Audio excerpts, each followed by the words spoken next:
없습니다. 여러분도 그럴 것입니다. 누가 하는 얘기죠. 다 하는 얘기죠.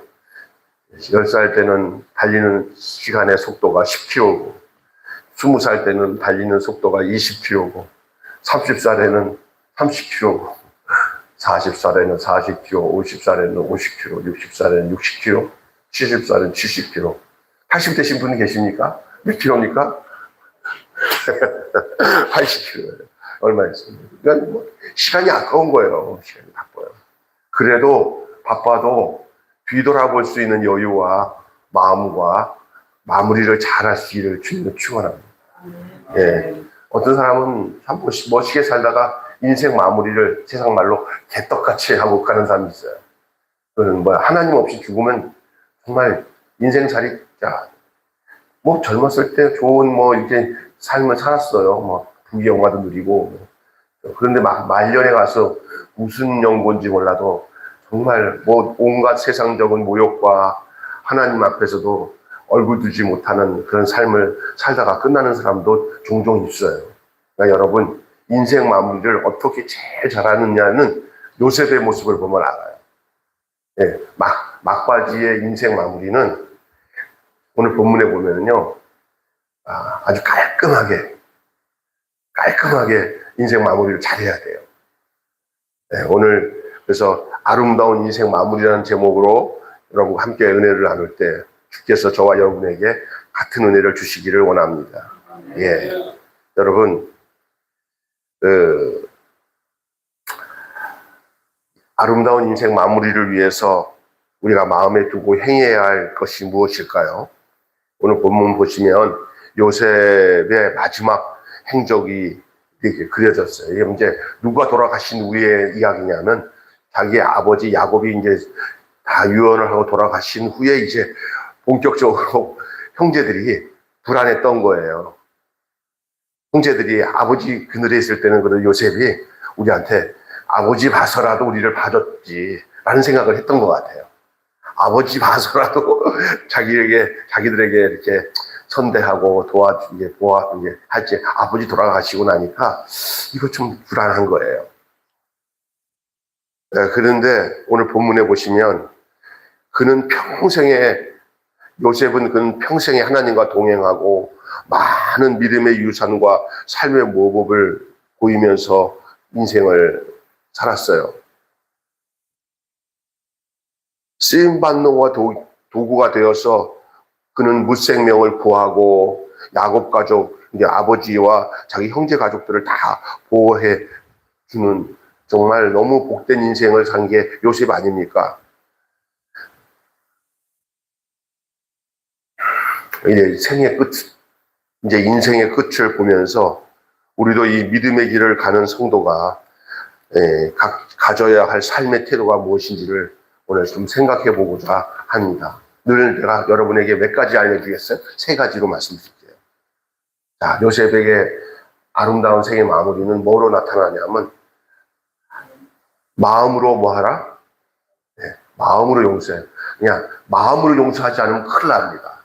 그냥 겉으로 옆 사람인데 나 속으로는 용서 안 하지만 이런 사람 있잖아요. 나 용서 못하지만 내 아버지 때문에 내가 진짜 용서한다. 이거 용서 아니에요. 내가 용서 못해. 하나님 내 형편을 이만큼 만들어줬으니까 내가 용서할 마음이 생긴 거지. 내 속에서는 내가 용서하고 싶어서 용서한 줄 알아? 그런 거 있잖아. 내가 용서하고 싶어서 용서한 줄 알아? 가족의 화목을 위해서 할 수 없이 했지. 이거는 마음으로 용서한 겁니까? 안 한 거예요. 그래가지고 주장은 저랑 같이 걸어가면서 운동하면서 하고 싶은 얘기 다 해가지고 얘기하는 거 아는데 아마 동일하게 느끼는 게 있어요. 알아요. 용서하는 게. 그러나 실제로 용서한다는 게 정말 인간의 힘으로 쉽지는 않아요. 그런데 생의 마무리가 되는 시점에서는 이거 정리해야 돼요. 그래서 여러분 참 훌륭하신 장로님이야 목사님들이 죽기 전에 다른 것 때문에 고민 안 하더라고요.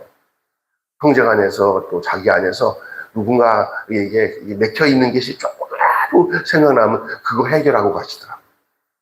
이 하늘나라를 정확하게 보고 믿음의 삶을 사는 사람들에게 나타난 그 현상이 뭐냐? 남기지 않는 거예요. 진짜 마음에 다 용서하는 거예요. 예? 여러분의 인생이 많지는 않습니다. 어떻게 될지 몰라요, 마무리가. 짧게 마무리할지 또 길게 마무리할지도 모르니까 우리가 그냥 내일이면 마지막이라는 생각 가지고 완전히 마음으로 용서하는 일이 안전빵이에요. 하나님 앞에 가기에 안전빵이에요. 그러니 여러분, 마음으로 용서할 수 있는 것은 우리 자신이 우리 마음을 내가 간직하지 마시고 내 마음을 하나님 앞에 고스란히 드리고 난 뒤에 계산하지 말고 하나님 앞에 내 마음을 드리시기를 주님을 축원합니다. 그리고 주님 마음으로 용서해야 돼요. 오늘 보니까 본문에 야곱이 죽었어요. 아버지가. 형제들이 요셉이 복수할 것을 예상하고 두려워해요. 요셉이 봐봐, 아버지 때문에 우리 봐준 것 같지 않냐? 아니, 나 같아도 용서 못할 텐데 저렇게 하는 거 보면 어떨 때는 이렇게 무섭게도 하고 어떨 때는 부드럽게 하고 하는데 난 도무지 요셉의 모습을 보니까 못 믿겠어, 이런 거예요. 아니 이제 일국의 공무촌이니까 형제간에 대해서 어떻게 했냐면은 단도리를 잘하니까 너무 용서 안 한 것 같기도 하고 이런 느낌이 들었을지도 몰라. 형들을 여기 오지 마세요. 여기서 여기 애굽에서 한 자리 하려고 하지 마시고 거기서 계셔야 돼요. 딱 하면 용서를 못했나 보다 이렇게 오해할 수도 있어요. 그죠? 약간 여두리를 안 주는 거예요. 마음에 여두리를. 왜냐하면 그들을 위해서 그렇게 한 거예요. 그런데도 아버지가 딱 돌아가시니까 이제 아버지 돌아가셨으니까 저렇게 요만큼 우리를 용서해 준 거지, 아버지 돌아가셨으니까 이제 본격적으로 큰 형님들 오세요. 자, 헌법 몇 항에 의해서 무기징역 이렇게 때릴 것 같은 느낌이 드는 거예요. 예, 이게 요셉이 마음을 형들에게 주는 듯한데 준 것 같지도 않고, 아버지가 돌아가시니까 이제 본격적으로 이제 여기까지다 하고 자기들한테 지나간의 모든 잘못한 것들을 이제 불러가지고 그렇게 할 것 같은 마음도 들고, 깔끔하게 마음에 자기들을 용서해줬다고 생각하는 거를 이 형들은 느낄 수 없었던지 왠지 모르게 불안해서 이제 요셉을 찾아가서 아버지께서 우리들에 대해서 확실하게 깨끗하게 용서해 주라고 하셨다는 얘기를 이제 형들이 하는 거예요. 그 얘기를 들은 요셉이 형들이 아직도 용서받지 못한 감정 가지고 불안해하는 모습이 요셉에게는 너무 안타깝고 슬퍼서 눈물을 먹은 거예요. 눈물. 형님들, 그렇게 생각하지 마시오. 내가 아까 오해할 수 있는 부분은 있었다고 그랬잖아요. 그 위치에 있으면요, 사람이 이런 게 있습니다. 제 친구 목사가 교회가 한 10,000명 가까이 돼, 교인들이. 가보니까 이제 어느 날 우리 친구들도 전화를 하면은 비서들 통해서 전화를 받고 직통으로 전화가 안 돼요. 그러니까 그 동기 친구들이 이제 교만해져가지고 말이야, 직접 전화도 안 받고 자기가 그 위치에 대봐 이것저것 다 받을 수 있나. 사람이 그 위치에 가면 욕먹게 돼 있어요.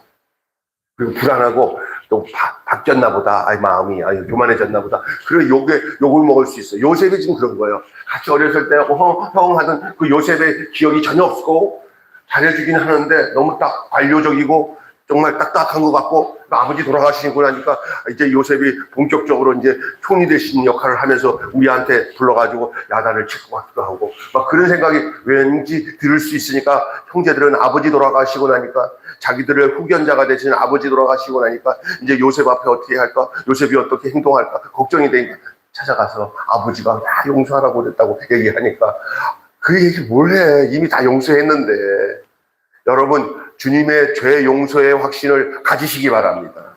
나를 위해서 십자가에서 예수님이 죽으셔서 내 십자가에서 내 죄를 다 용서하실 때, 주님 또 죄가 생각나는데 용서해 줄 거죠?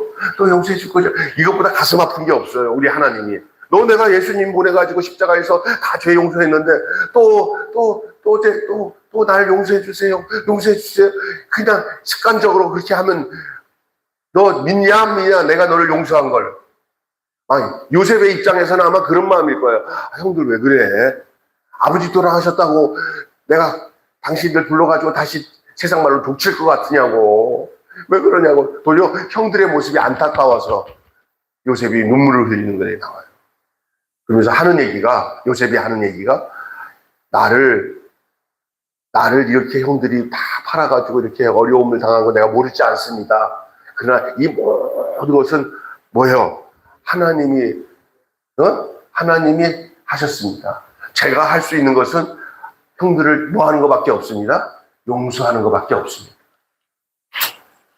그래서 아버지의 유언을 요셉에게 상기시키면서 찾아왔던 형들을 요셉에게 찾아와 물불 끓으니까, 이에 요셉이 마음을 아파하면서 거듭 용서의 의사를 밝히면서, 죄는 두려움을 낳고 용서는 화목과 평안을 낳는 그 아름다운 광경의 현장이 오늘 본문에 나와요.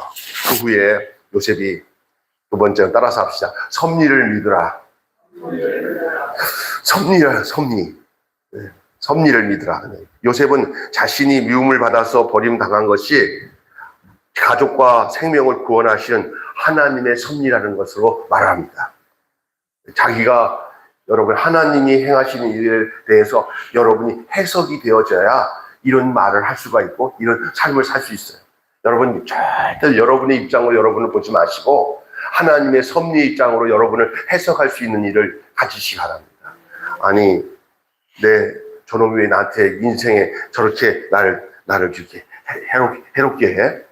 진짜. 근데 하나님 섭리로 싹 올라가서 나를 해롭게 한 사람을 딱 보니까, 저놈 없으면 내가 기도도 안 했고, 저놈이 나를 해롭게 안 했으면 내가 하나님께 나오지도 않았을 것 같은 그런 섭리의 해석이 나오는 거예요.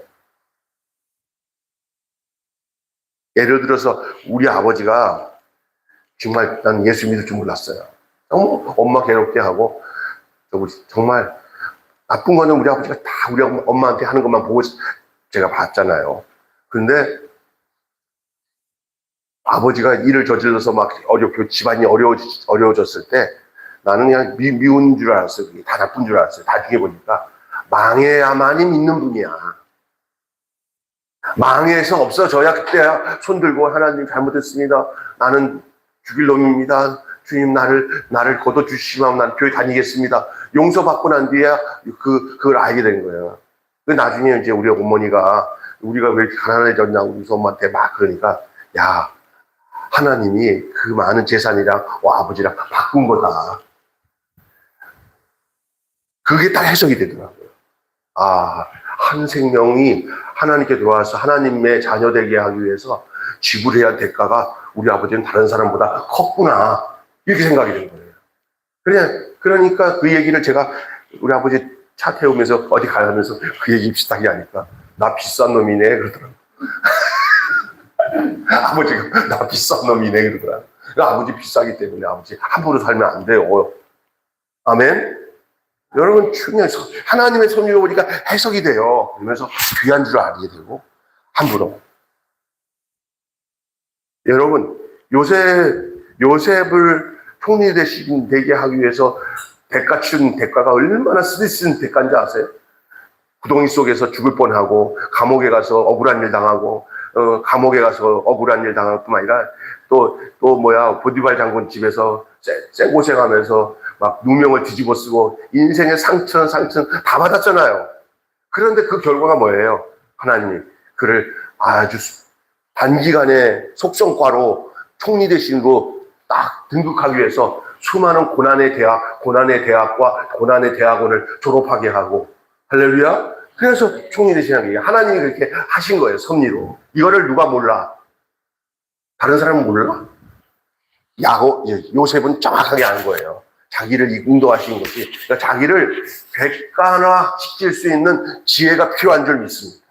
자기를 뭐냐면, 자기 밖에서 자기를 보면서 하면서 자기로 보지 말고, 자기 밖에서 자기가 나가갖고 자기의 인생을 뒤돌아보고 상황을 인도하면서 하나님이 보는 시각에서 자기를 볼 수 있는 눈이 자기 안에 있어야 될 줄로 믿습니다. 내가 매일 교회 이 나이에 내가 매일 교회 와가지고 목사랑 친구가 돼서 아침마다 운동하는 게 이러한 오면 하나님 뜻이 있구나. 이거 객관화시켜야 돼요. 인생이 말하면서 안 좋은 쪽으로, 내 감정의 슬픈 쪽으로, 상처받은 쪽으로 계속 보면은 어떻게 되는지 모르겠어. 나도 몰라. 모르긴 뭘 몰라. 하나님이 가장 존귀한 아름다운 인생의 가장 아름다운 마무리를 위해서 하나님이 인도하시는 것을 볼 수 있는 눈이 필요한 줄 믿습니다. 아멘. 섭리를 믿으세요. 세상적으로 부귀영화 누리고 높임 받는 게 이 세상에서 잘된 것이라고 생각 아니에요. 하나님이 계신 자리에 내 놓여 있는 게 가장 귀하고 복된 거예요, 사실은. 한번 저기 세상에서 잘났다 하면서 높은 자리에 있던 사람들이다가 나중에 퇴직하고 나와서 혼자 쓸쓸하게 계신 사람들한테 물어보세요.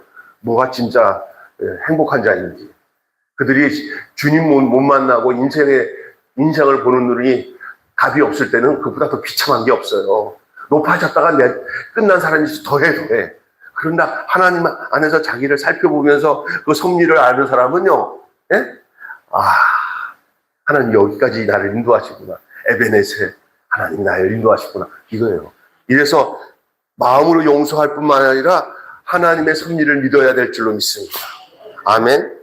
저도 그래요. 아니, 우리 박 목사도 그렇고, 우리 김주수 장도 마찬가지일 거예요. 뒤돌아보면 해답이 안 되는 문제를 하나님의 눈으로 보아서 여기 도착하실 때는 하나님이 나를 왜 여기까지 인도하실지 않은 투명하게 보이는 그 하나님의 섭리의 안경을 끼고 보면은 보여요. 나를 복되게 여기까지 인도하셨구나. 아멘. 남들을 볼 때는 하지만 답이 안 나와. 내가 객관화되지 않고 주관화시켜서 나만 보고 다른 걸 안 보이면 답이 안 나와. 요셉도 봐야 자기가 싹 빠져나와서 하나님 여기까지 자기를 인도하신 것과 형들이 저기서 읍소하면서 이렇게 이럴 때 아니요 형님 이거 아니에요. 하나님이 하셨어요. 따라서 합시다. 하나님이 하셨습니다. 아멘. 이 고백이 정확해야 돼요. 또 마지막으로는요, 이제 이 요셉이 여기서 보면은요, 이 요셉이 소망을 붙들어요. 마지막은 소망을 붙들란데 요셉은 후손에게 하나님이 돌보시고 언젠가는 약속하신 땅에 이르게 하실 것에 대한 확신을 가지고 아버지가 가서 묻혔던 그 막벨라 굴, 헤브론 그 막벨라 굴, 마물의 상수지 나무 옆에 있는 그 무덤에 자기도 꼭 가지고 그 후손들에게 약속을 한 거예요. 나중에 출애굽할 때, 모세와 백성들이 출애굽할 때 누구의 시신을 이장하고 가져갔는지 아세요? 바로 이 요셉의 시체를 거기서 꺼내가지고 이장해가지고 나온 줄로 믿습니다. 아멘. 이게 뭐예요? 약속의 땅에 이르게 하는 것을 확신하며 전합니다. 우리는 여기 지금 애굽에서 부귀영화를 누리고 좋은 환경에서 살고 있지만 우리는 여기서 끝나는 게 아니라 우리의 최종 목적지는 이 애굽 땅이 아니라 우리는 여기서 나와가지고 그 아버지가 계신 곳, 할아버지가 계신 우리의 땅, 약속의 땅으로 우리는 간다. 여러분 이 땅에서 막 천만년 살 것처럼 살지만 정신 차리세요. 우리는 약속의 땅, 저 천국으로 간다. 본향으로 간다. 할렐루야. 이것이 이 요셉의 마지막 소망이었어요. 여러분의 소망이 이 땅에 있지 않습니다. 우리의 소망이 주님 계신 저곳에 나보다 먼저 믿음 생활하면서 살던 모든 믿음의 사람들이 간 그곳에 우리의 소망을 두어야 될 줄로 믿습니다. 아멘. 그래서 이 소망을 굳건히 붙잡고 그 유언을 해요. 애굽의 영화를 누렸고 많은 후손을 보았으나 여전히 그는 가나안을 향한 하나님의 약속을 소망한 것입니다. 죽음 너머의 약속을 끝까지 붙들어야 돼요. 죽음 너머의 약속을 끝까지 붙들어야 돼요. 그래야 내게 다가오는 죽음이 하나도 두렵지 않아요. 뿐만 아니라 이 땅에서 복되게 소망 가운데 살 수 있는 줄 믿습니다. 아멘. 언젠가는 갑자기 몸이 굳어지고 안 움직여지는 날이 오고 말도 못하는 날이 오고 남는 건 정신과 영의 마음밖에 없어요. 그때 잊지 마셔야 됩니다. 죽음 너머의 소망을 붙드는 여러분 되시길 바랍니다. 아멘. 결론 맺고 마칠게요. 창세기는, 오늘로 창세기 마지막입니다. 요 몇 마디 잘 들으셔야 됩니다. 창세기는 창조와 생명으로 시작하여서 죽음과 내장으로 끝납니다. 그래서 창세기 끝 마무리에 보니까 야곱 죽음, 또 야곱의 아들 요셉의 죽음 얘기로 끝나잖아요. 근데 창세기 처음 시작은 뭐예요? 태초에 하나님이 천지를 뭐 하느냐? 창조하시냐. 빛이 있으라 하니 빛이 있었고, 또 다 보면 하나님 보시기 좋았다. 창세기에는 처음에는 창조와 생명이에요. 그러나 끝에 장 50장에 가서는 죽음과 매장이에요. 그죠? 하지만 혼돈과 공허를 넘는 그 빛나는 약속을 간직하고 있어요. 그 죽음, 매장과 죽음 그 속에 창조의 그 생명과 창조의 그 내용이 담겨져 있어요. 죽음 이후의 소망을 우리에게 간직한 채 창세기는 끝납니다. 약속을 간직하고 끝나는 거예요. 고난 중에도 약속을 따라 믿음과 소망으로 생을 살아낸 그 믿음의 선조들의 아름다운 그 이야기가 담겨져 있는 것이 창세기예요. 이 이정표 같은 그 모범을 쫓아서 우리가 나그네 길, 순례길을 잘 걸어야 될 줄로 믿습니다. 어김없이 지금도 시간의 발자국으로 한 걸음 믿음의 선배들이 선조들이 갔던 그 길을 우리도 믿음으로 걸어가고 있다는 사실을 잊지 마시고, 오늘 세 가지로 마음으로 용서하며 섭리를 믿으며 그 다음에 소망을 붙드는 그런 생의 아름다운 마무리를 잘 할 수 있는 저와 여러분이 되시기를 바랍니다. 저는 있잖아요, 여기 앉아 계셔서 새벽마다 홀로 나와가지고 예배를 드리는 장금옥 권사님 집사람이 때마다 살짝 가서 보시고 그러면, 여기서 혼자 집에 있을 때는 그렇게 쭈벅쭈벅 걸어서 새벽에 이제 못 나오잖아요. 우리 신일교 목사가 운영하는 그 요양원에 가서 있는데, 가서 이렇게 만나보면 또 괜찮아. 돌볼 사람이 많으니까 그래도 괜찮게 잘 살아. 잘 있어. 집사에 갔다 오고. 내 신목사한테 어떠냐 그랬더니, 아이고 목사님 말도 마세요. 한 번씩 성방이가 뭔가 오면은요, 그냥 무슨 죄송해요. 옷을 콜라다고 난리를 치고 막 그러면 감당이 안 돼요. 막 그러더라고. 그래도 뭐 그때뿐이에요. 그러더라고. 근데 참 안타까운 건, 그래도 여기 나와가지고 나랑 1대1로 말씀으로 주거니 받거니 막 의심이 나는 건 다 물어보면 또 답해주고 그러면서, 아유 내가 진작 믿었어야 되는데 아유 후회스럽고 이런 얘기를 해. 그러면서 믿음 생활해요. 성격이 보통이 아니에요. 우리 집사람 전화 가면서 달래느라고 얼마나, 우리 집사람도 자기 엄마한테 전화 걸면서 우는 거는 못 봤는데, 그 권사님 전화 걸면서 막 달래면서 우는 거 내가 많이 봤어요. 참, 야, 우리 집사람 복된 여자구나. 참, 복된 여자지. 어머니도 아니지만 어머니 이상으로 모시고 그랬다고. 근데 제가 보니까 복이에요. 그분 돌이켜보니까, 아유, 딸도 일본에서 못 오고 혼자 있으면서 저기 요양원에, 아니야. 나는 알아. 그 사람은 영생이 있단 말이야. 나한테 약속했어. 확실히 자기는 죽어도 천국 간대. 믿어. 예수를 믿어. 그런데 그게 딱 보니까 주변에 가족도 없고 늙어서 참 비참할 것 같은, 비참한 거 아니야. 가장 행복한 만남을 우리와 가졌고, 지금도 그것을 간직하고 지금도 지금 요양원에서 누워 계셔요. 여러분, 인생에 다 가졌다 하더라도 예수 없으면 망한 거고, 인생에 거 다 없어졌다 하더라도 내 안에 나를 구원하시고 내가 죽은 후에 영원히 거할 주님이 내 안에 계시면 그 인생의 성공자예요. 그걸 붙들어야 돼요. 그게 확실히 안 붙들어질 것 같으니까 목사 곁에 붙인 거예요. 하나님. 그게 최고복이에요. 할렐루야. 네, 저도 마찬가지예요. 저도 남은 인생이 얼마일지 모르지만 내 인생이 정말 후회 없이 자녀들이 볼 때 우리 아버지 진짜로 하나님 앞에 갔다, 이 모습이 그대로 비춰져서 살았다면 성공이지만, 쎄 빠지게 평생 주님이라 한다고 하는데 돌아가실 때 보니까, 나 몰라, 죽기 싫어, 나 지옥 갈 것 같아, 그러면 끝나는 거예요. 인생은. 하나님 안 믿는 거잖아. 하나님이 믿고 믿음으로 사는 사람은 이렇게 모든 죄 문제에 대해서 용서 다 해요. 여기 겉으로 용서 안 합니다. 속 깊이 완전히 걱정 없는 용서를 해요. 할렐루야. 이게 요셉의 모습이에요. 또 하나는 뭐야? 하나님이 자기를 인도하신 섭리를 맑게 분명하게 보는 거예요. 자기의 인생의 모든 발걸음은 하나님의 섭리로 인도되었다. 그래서 내가 지금 영원한 소망, 아버지가 계신 그 약속의 땅으로 나는 나중에 내 죽은 후에 너희들이 나를 데리고 나가라.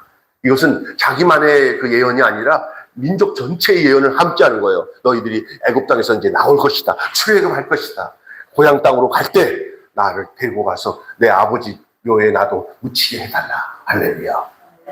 이게 오늘 우리의 소망이 뭡니까? 이 몸의 소망 무엔가 우리 주 예수뿐일세. 우리 주 예수 밖에는 니들이 아주 없도다. 할렐루야. 오늘 아침 우리 창세기를 마감합니다. 처음에 시작할 때는 생명과 창조인데 마지막 50장에는 죽음과 매장이에요. 그냥 죽음과 매장으로 끝나는 게 이게 뭐냐면 그 숨어 있어요. 그 섬에 다시금 새 생명의 창조, 새 역사의 창조가 그 죽음과 매장 뒤에 약속 가운데 숨겨져 있음을 여러분 발견하시기를 바랍니다. 아멘. 기도하겠습니다. 이 세상은 나그네길, 다만 나는 나그네. 나의 집은 저 하늘 저 너머 있고 천사들이 난로라고 부르네. 하나님, 우리의 인생길, 저 멀리 배는 시온성, 오 거룩한 곳 아버지 집. 언젠간 우리도 시간의 여행을 다 끝나고 어느 시점에 가서 뒤돌아보면서 우리가 마음 깊이 다 용서할 뿐만 아니라 하나님, 나를 믿음으로 살도록 이끌어 주셔서 결국 주님께 곁으로 가게 하기 위해서 나를 주의 집으로 우리를 인도하시고, 주님이 우리를 품 안에 인도하신 모든 그 과정을 섭리 가운데 인도하신 것을 볼 수 있는 눈이 열려지게 하여 주실 뿐만 아니라 우리가 이제 천국에 가서 주님의 영원하신 그 천국에서 이제 죽음도 없고 또 아픈 것도 없고 또 어두운 것도 없는 그 영원한 주님의 나라에 주님과 거할 것을 기약하며 믿음을 가지고 우리가 그 소망을 가지고 예수 그리스도 안에서 우리의 육신의 생명이 마치는 날까지 우리의 영혼을 온전히 보존해서 주님을 만나는 날까지 온전하게 걸어가기에 부족함이 없는 저희들 되게 하여 주시옵소서. 오늘 이 요셉의 마지막 이 죽음과 예언과 죽음의 이 내용을 살펴보면서 혹시 내 안에 온전히 용서하지 못한 부분이 있다면은 나사렛 예수 그리스도의 이름과 그 이름과 능력을 힘입어 내 안에 조금 더 형식적으로 용서하는 게 아니라 마음 깊이 용서하는 마음을 부어 주시옵소서. 뿐만 아니라 우리가 하나님의 섭리를 내 주관적으로 바라보지 않고 객관적으로 나를 바라보면서 하나님이 보는 눈으로 나 자신을 바라볼 때 하나님의 섭리가 여기까지 나를 인도하신 것을 정확하게 볼 수 있는 눈을 열어 주시옵소서. 뿐만 아니라 영원한 하나님이 계신, 그리고 나를 약속으로 불러주신 약속의 땅, 그 본향을 향해 우리가 이제 죽음의 문턱을 넘어 가게 될 터인데, 그때까지 우리가 그것을 이 땅에서 살아가는 동안에 흐트름 없이 소망을 붙들고 야곱과 요셉이 갔던 그 믿음의 길을 우리도 뒤따라 갈 수 있는 저희들 되게 하여 주시옵소서. 우리 주 예수님의 이름으로 기도하옵나이다.